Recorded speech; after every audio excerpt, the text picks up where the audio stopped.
I mean, I remember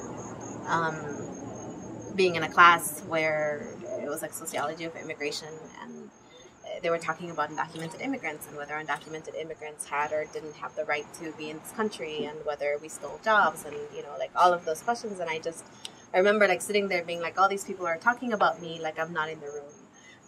And this was back in like 2004, and I remember I raised my, not 2000, yeah, 2004, I raised my hand and I said like, just so y'all know, like, I'm undocumented. And so when you're talking about these issues, like, you're talking about me and my family.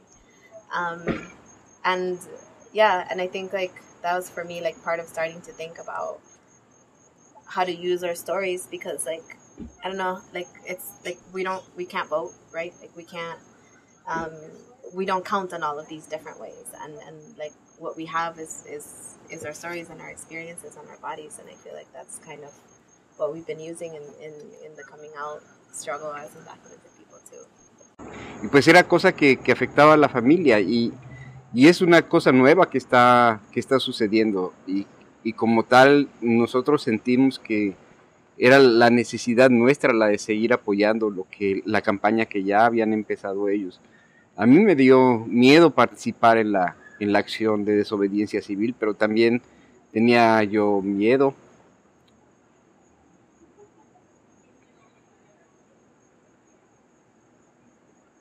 Cuando Tania estaba sentada en la oficina de McKinley, media hora antes me habla y dice, nos vamos a dejar arrestar, ¿no? Entonces digo, ay, ¿no? Que se siente impresionante.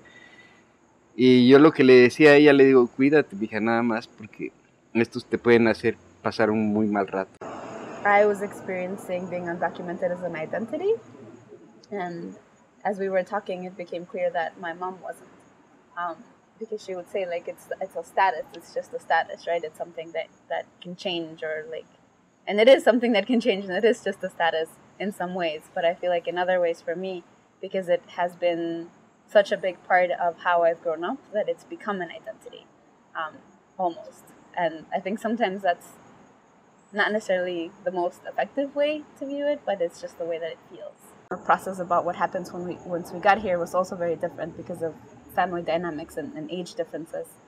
And then sometimes I think that because my parents were older when we migrated, they had an identity that was already formed, right? They had a concept of who they were, and I didn't. And I was like, oh, wow, okay. So that was replaced by being undocumented. Honestly, it never occurred to me that we could have, we could say openly, we are undocumented, we are unafraid, we are here.